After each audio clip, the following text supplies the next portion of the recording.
Hi, Internet. I'm Polar the Polar Bear, and welcome to another edition of Horribear. Yes, we're finally filming another episode of this show. Um, I up here in the little rectangle in the top left am Polar the Polar Bear, and in the rest of the window, that's my girlfriend, Melissa. Hello. We were trying to see if we could do like a split screen sort of thing, but unfortunately to do that you need to use completely separate recording software that you have to pay for, and I already have this recording software, so I'm like, you know what, we'll just have me in a little rectangle up here and that'll be fine. Um I got I hit 20 subs today, and I also got another sub, so I'm up to 21 now. So I'm real happy about that. So thank you guys for subscribing. Really appreciate it, and just happy to see that people are enjoying the videos and whatnot. And tonight we're gonna go ahead and do you want to introduce them to the movie, kind of bring them in since I've been babbling. Yeah, so we're going to do a movie review, and the movie we found on Netflix. Can I say that? On Netflix? I don't know why you couldn't. I don't know why I couldn't either. Found it on Netflix. Netflix. Netflix. Please don't sue me, Netflix. It's called Alien Abduction, and it's from this year, from 2014. It's classified as a horror movie. Sci-fi and thriller. And I'll read you the synopsis off of the interwebs. It is: a vacationing family encounters an alien threat in this thriller based on the real-life Brown Mountain Lights phenomenon in North Carolina. Which she looked it up and is actually legitimately a thing. It is. It's one of those, like, nobody really knows what it is. There's lots of theories, but it's nothing specific has been said, like, this is what those are. It's what it sounds like. People see lights in the sky at night, and they're not really sure what they are, and people have proposed a whole bunch of different theories, from, like, swamp gas ignition to light refraction to UFOs, which is the subject of the movie. And before we go any further, spoiler alert, because, this is going to be a full movie review, so we're going to tell you how the movie ends.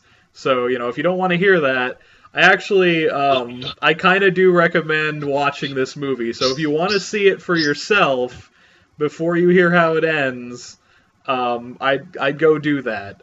Get it from Redbox. You can watch it on Netflix, at least right now. You never know when that's going to cycle out, but it's up there right now. I'm sure you can find it if you look hard enough. And do you recommend watching? Yeah, I recommend it. Not like heavily recommend well, it. Well, no, like... it's not like Evil Dead. It's not like Army of Darkness where you kind of really have to see it. But like, it's a good enough film that I'd say, like, if you're interested in like UFO sort of horror films, see it before you listen to us spoil it, because we're gonna spoil the crap out of it. And language alert, because I never know what's going to come out of my mouth in the course of these videos. I may not make use of that language alert, but I might. So do you want to? It's a found footage movie. We should probably tell them that going into the gate. It is. And do you want to tell them how the movie begins? Well, found footage is a genre we both like. We do both like found footage movies, yes.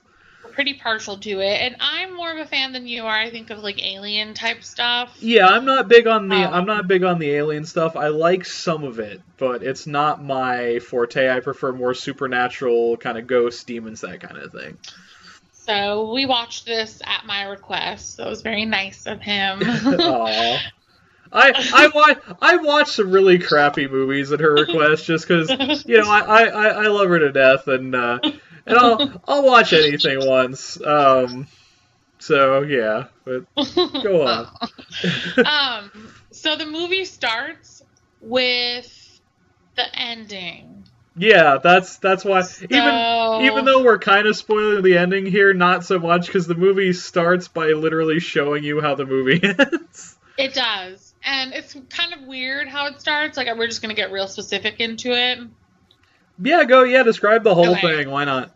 So it's kind of weird how it starts. It's confusing at first. Then you kind of see what's going on, but then at the end it makes more sense because they'll show it again at the end. So if you watch the first, like, 3 minutes, I think, or something, and you're like, what the hell was I just looking at? What was that all about? You'll see it again, and then it'll be a little more clear. So yeah, but it's kind of like, I mean, you can definitely tell that you're in some sort of spacecraft, spaceship, or some sort of futuristic something, because it has like those automatic whooshing doors and a lot of blinking lights, and it like, looks spaceshipy. Like, whoever's carrying the camera, you kind of notice they have really long, thin fingers, so you're pretty sure it's not a person.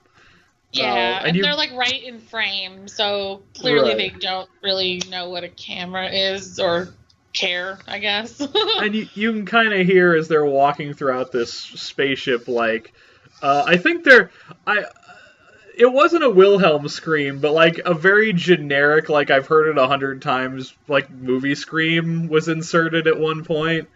Yeah, I think what your comment was, someone put on the Halloween Sound CD again. Yeah, because that's what it sounded like. It sounded like, and I know this because I own a Halloween sound effects CD, because when we lived in California and not in an apartment, we would actually put on like a big Halloween display. So we'd put the sound on one of the computers, crank the volume all the way up, open the window, like decorate the yard. It was really cool. But yeah, I have one of those sound effects CDs, and it really sounded like somebody just played like a 30, 40-second snippet of one of those as somebody was walking around, like holding a camera, like the lens is here, holding a camera like this, where it's kind of peeking out through the fingers. Yeah, so you're kind of walking through, and there's like little rooms that you're walking down a corridor, and you're peeking in through the camera into little rooms where you see like aliens, stereotypical looking aliens, like. Could you see aliens at the beginning? I didn't really see any. Yeah. Really? Because I thought, like, it was, at least they kept it kind of ambiguous, I thought, because I didn't actually see an alien, other than the fingers holding the camera, which I'm like, I know that's an alien because the movie's called Alien Abduction, but if it wasn't, that could just as easily have been the Slender Man, for all I know. You know what? I'm just going to watch the first minute of it while I'm talking to you right now on silent. Okay. And see, because I don't remember. We watched this a couple days ago. It was only 2 days ago. It wasn't that long ago. Yeah. We were going to film this review last night, but I'm like, I have to get the software set up on this other computer so that I can record. Because the webcam on my main computer is literally a $5 webcam, and it doesn't work very well. So. Okay, so 1 second. I'll just babble while you're watching it. So, we're going through and we're seeing. I don't think we're seeing aliens. She'll tell you in a minute if we're seeing aliens. But there's like the Halloween sound effects are playing. You know, like. And like you hear like a drill as though somebody's being, experimented upon. As far as I know, there were no probes inserted into any suspect places, but I do plan when I'm going to announce this on the Twitter and the Facebook, and before I do that, I'm gonna say Melissa and I probe the depths of alien abduction. Because it's really stupid but really clever, I feel, and so I'm gonna abuse that pun. All right, it's playing right now, so I'm looking right at it. All right, and I should probably I'll let you know. I'll say again in the 20 subscriber special, which will be coming. Melissa and I have to get together in the same place so we can film it, but that'll be fairly soon. So you won't have to wait too long for the 20 sub special. And I'll list it again there. But I have a Twitter now. The show has a Twitter. It's at MGB Polar, Polar, and I don't know what I'm going to use it for yet. I made it on the advice of the marketing manager at Playism. He's like, do you have a Twitter? I'm like, I do now. So yeah. You're totally right. See, I didn't. So there weren't any aliens in that first shot, were there? So there were no aliens. Right. But there were screaming sounds, and really, so much of it was seen through fingers that you just saw snippets. You might have seen a person, like, laying down. You might have seen, like, something walking by, but it's hard to say. Yeah, and as I was watching it again, yeah, it's very, very hard.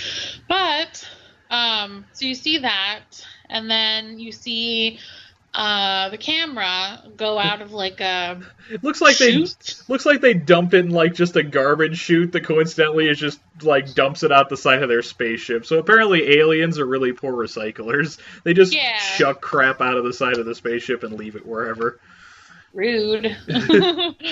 Gotta take care of space or else it'll be all dirty and gross. It's not environmentally friendly at all. So the camera just falls and falls and falls from space. Yeah, I'm gonna real quick. I gotta go over everything that's wrong with that. A, they discard it outside of the upper atmosphere, so it wouldn't even really drop.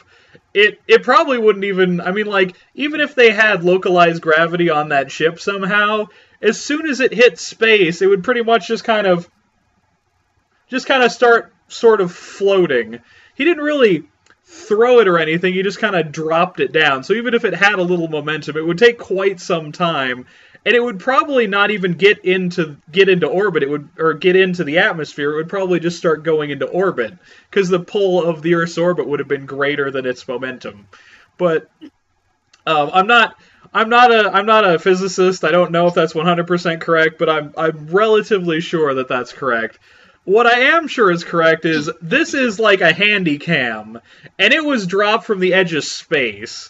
So even discarding any kind of like orbital, gravitational stuff, it would have burned up on re-entry. It would never have made it to the planet's surface, but it does.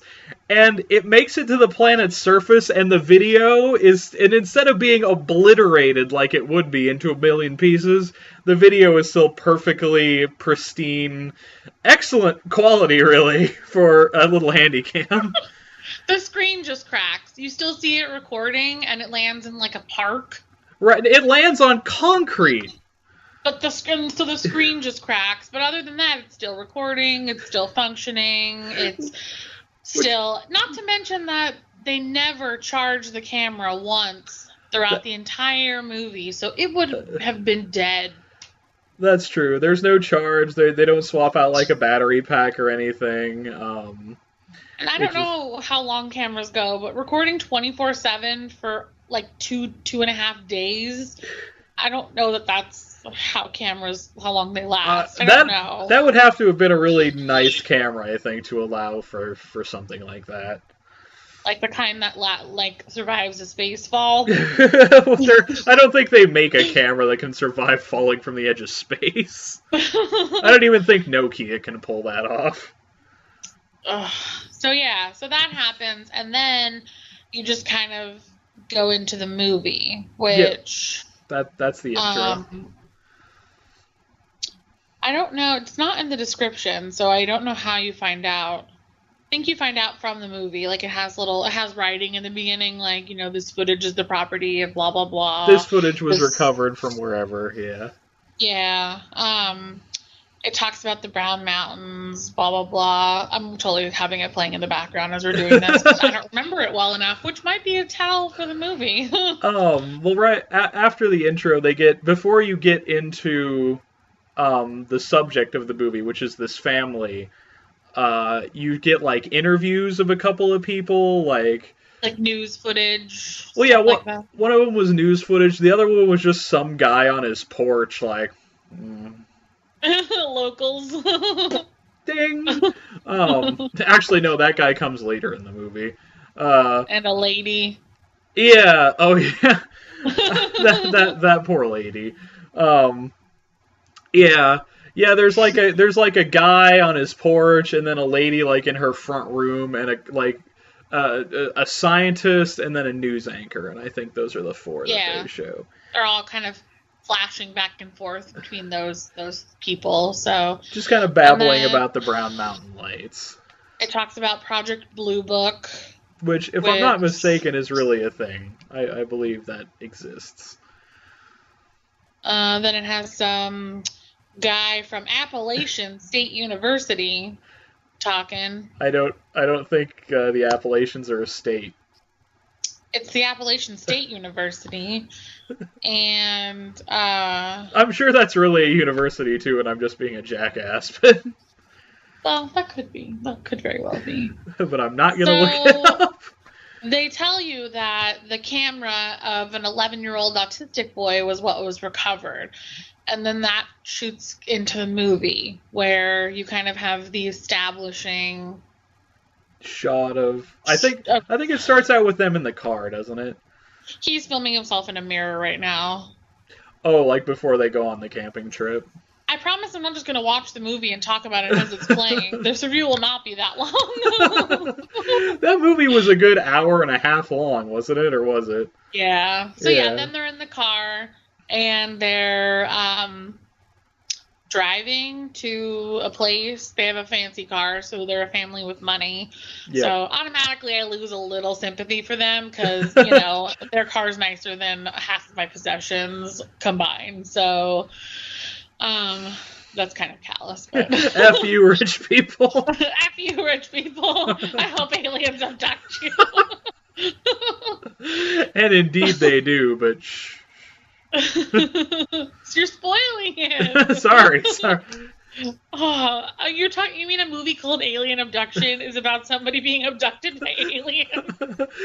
Wait a minute, this was supposed to be about alien abductions. It's just 2 episodes of kitchen nightmares stapled onto one another. I'd still watch that movie. But they have this thing in the very beginning where there's a song playing in the car, and it's a great song. Oh yeah, can you go get the lyrics to that song, please? Yes. Mind, the parents are singing this like out loud in front of an 11-year-old boy.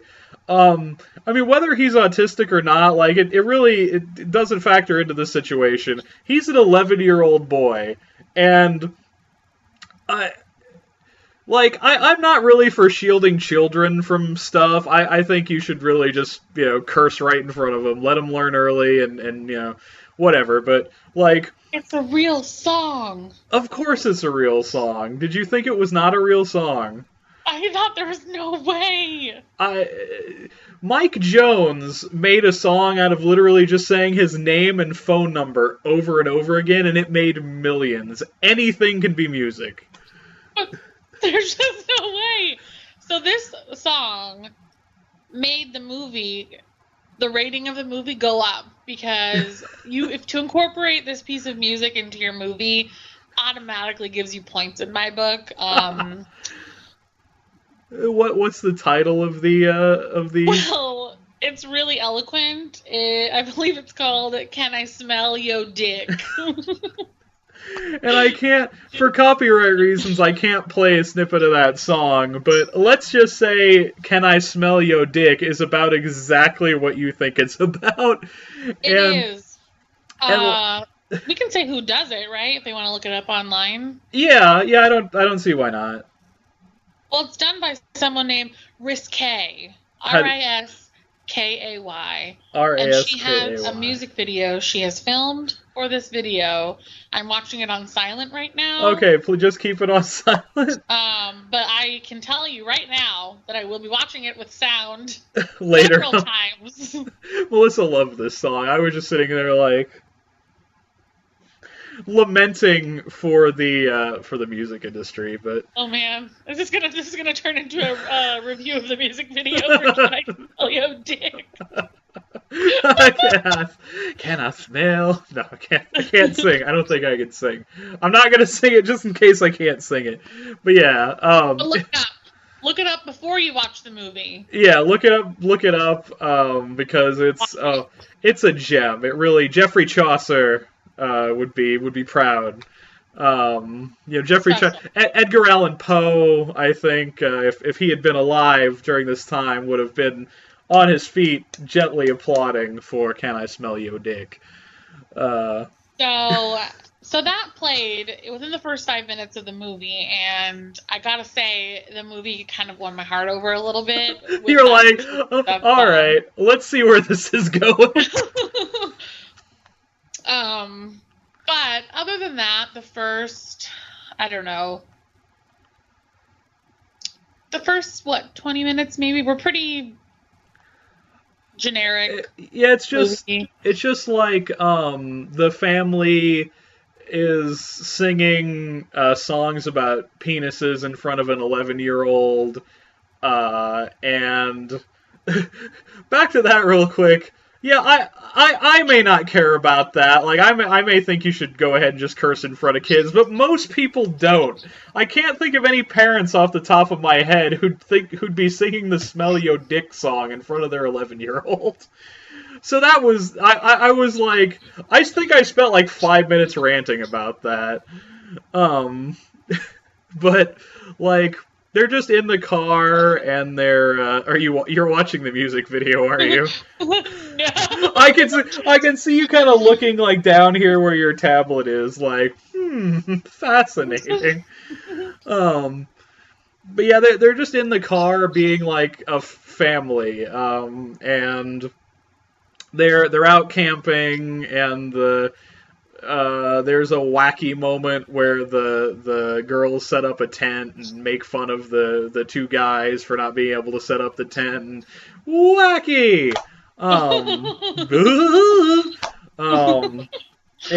So that was a thing. And let's see. It's that camping trip. And that night, they see in the sky, like, the Brown Mountain Lights.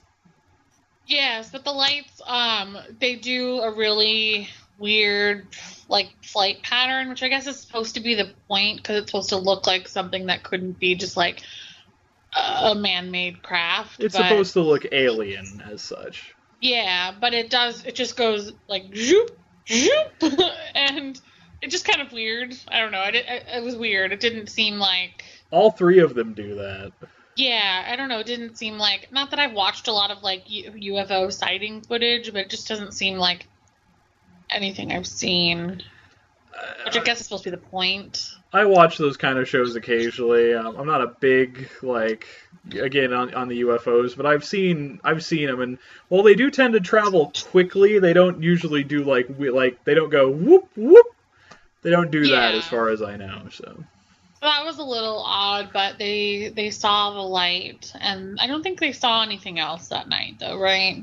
I feel like I might be meshing parts of the movie together. It was just the light that evening, and then they just kind of, I think, went back to bed, and you skip to the next morning, and they're driving again. I'm readjusting. Okay. So the next morning they're driving, and the GPS starts to go on the fritz while they're driving, and it's raining. Do you remember what he called the GPS? The father was, like, in love with the GPS, and he had named it. I want to say it was, like, Wanda or something, but I don't know if that's what it was. Yeah. He had a name for the GPS. So yeah, they're driving, and it's raining, and the roads are really windy, kind of mountain road, and the GPS goes out. And the dad's like, I'll get us there. I know where we are. And and this is the point where the father does that thing in horror movies that I kind of hate.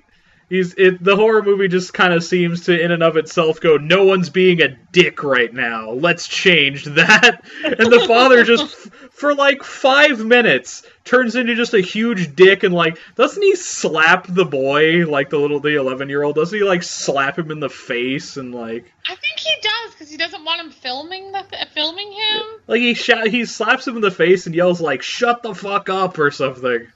Yeah, he's just a real douche to everyone, and everyone's like, "Hey, bro, you're being a real douche." But it doesn't seem characteristic of him at all. Like that doesn't seem like it's something.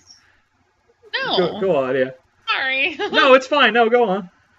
he was so like jovial, joking around, and like he seemed like he was like, you know, the kind of dad character that's like buds with his two sons, and like Laid back, cool guy. yeah, like the mom. The mom was very much like that. Oh, You it know, they were wasn't a both family of four. pretty. It was a family of five.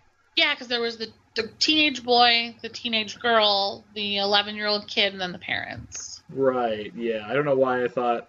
I guess I kind of mentally removed one of the children in my mind, because I guess one of them didn't make that much of an impact on me. Well, yeah, I mean, yeah.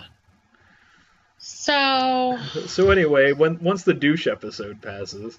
So yeah, that passes, and then they realize they're running out of gas. So In the middle of nowhere, they don't. The GPS is out. Nobody can get a cell signal. Which they do the cell signal thing like an inordinate amount of times, don't they? They just kind of like, can you get a signal? No. 5 seconds later, how about now? Oh, what a surprise! Nope, still can't get a cell signal. Yeah. How about now? 2 seconds later. Oh man, the cell signal's out. That's so weird. I totally didn't check that 2 times in the last minute. yeah, they do that a lot. They do. So yeah, and then at that point, they're kind of driving, and it gets to a pretty cool part in the movie. I think we both thought it was a pretty cool part. Yeah. Do you want to talk about that part? You can go ahead and give them the tunnel scene. I'll just say before you start that, yeah, this was kind of, up until that I'm gonna go shut point. the window while you tell them about this. Okay.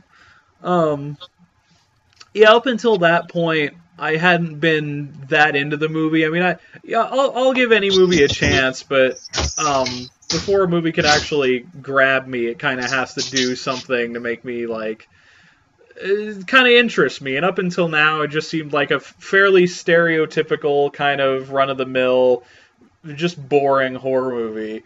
But the tunnel scene kind of redeemed it a little bit because it got me interested, and I think it was really well done. Though I think the end of it could have been short. Like there's this one part where the kid's running. The 11-year-old and his older brother are running out of the tunnel, and the 11-year-old keeps yelling "run" over and over again, and it goes on for 2 minutes, and it gets kind of obnoxious. Like, I think that could have been short. But anyway, I gave him the end of the tunnel scene. Do you want to give him the rest of the tunnel scene? So yeah, the tunnel scene's kind of cool because it's there's a bunch of cars in the tunnel, which that part wasn't super believable because it didn't seem like they were in a high traffic area. Like the whole time they were driving, I don't think we saw another car on the road.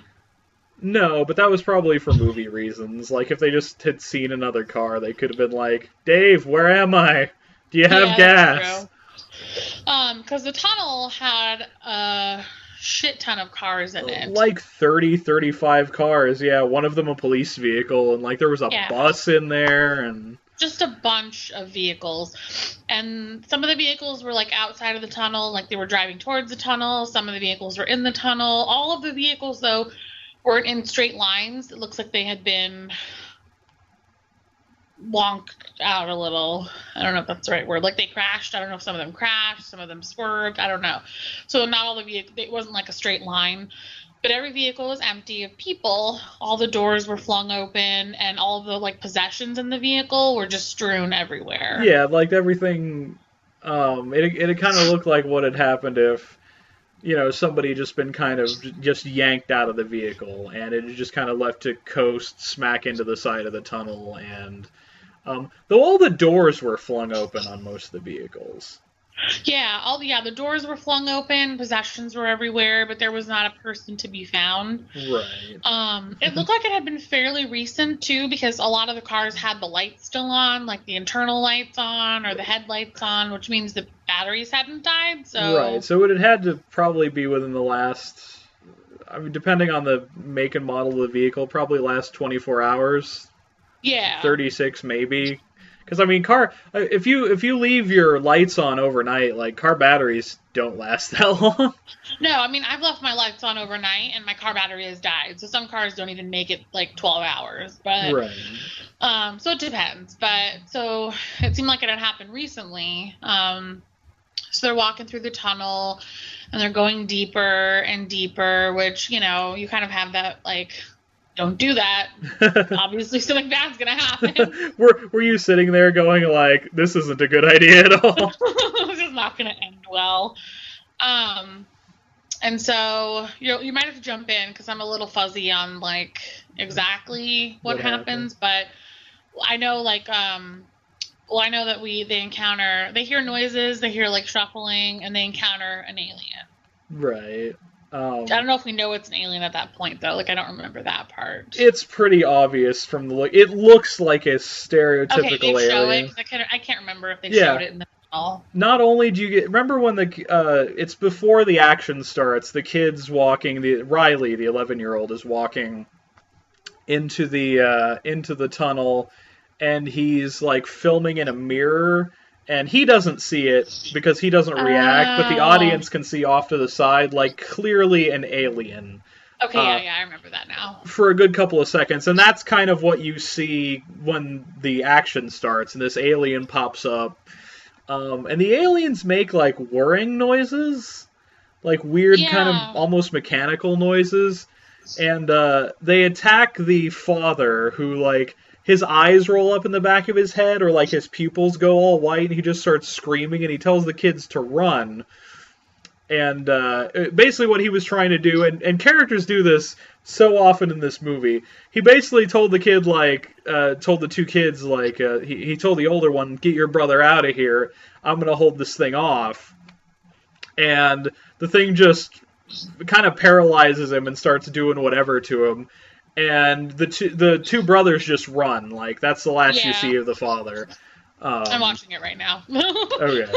And that's the last you see of the father. But, again, then they get into, like, the 2-minute scene of the kid, yet, like, it's just the camera pointing at the ground and weird noises and, like, screaming and the kid yelling, run. And I just thought it went on a little long, and the kid... It did. I mean, a child screaming for any prolonged period is really obnoxious. Really, anyone screaming for a prolonged period is kind of an obnoxious thing to have in a movie, so... Yeah, and as aliens getting closer to them or chasing them, all the cars start lighting up, the alarms go off, the police sirens go off. I thought that was kind of cool. I mean, it did add to the noise, but I thought it was a cool effect. I did too. So stuff like that always creeps me out, like when you run across like just a bunch of cars that are abandoned. Like in movies, that's always, they do that a lot in like apocalyptic type movies, and that always creeps me out. So yeah, I think they do that in 28 Days Later. I think there was a scene where like they get to a blockade, and there's just cars left there abandoned. Yeah, they do it in a lot of those zombie movies and like apocalyptic scenarios. So yeah, then they start driving away, and they're just basically breaking the news that the father is dead, and everyone's like, women are like, why aren't you going back? What's like, where are we going? And though I have to say, they take it really well, except for the son, the older son. Do you remember what his name was? Because I am completely blank. Peter, because I'm watching it right now. Okay, and since you're watching it, okay, so Riley's the young boy, Peter's the older boy. Do you remember, what are the two? What's the daughter and the wife's name? I don't know. Okay. Jillian. Jillian was the daughter. I don't even know if the mother's name was spoken at any point. Now that I think of it. I don't think they called her mom a couple of times. Yeah, they just keep calling her mom. I don't know if we got the dad's name either. Wait, Katie. Katie? Katie is the mother. Okay. Jillian is the daughter. All right. So Jillian and Katie are taking the fact that their husband/father was just disappeared by aliens rather well. They don't cry or freak out. They're just kind of quiet about it. The only one who really freaks out is Peter, the older boy, who like really freaks out about it. Yeah. They're driving. What? I was gonna say, even the 11-year-old, who you figure would be more like easily impacted because he's younger, doesn't really like. He doesn't cry. No. He doesn't like. There's no reaction really. Yeah, I mean, I'm looking at it right now. The daughter is crying a bit, but not like really crying. She just kind of freaked out. But what happens right after is they're driving away, and the mother gets through, I don't know if it's to 911 or something. She gets through to someone for a second, but then the cell phone goes out, so the call's not completed or anything. And then just a bunch of crows fall onto their car. I forgot the crow scene, yeah. Yeah, just like hundreds of crows.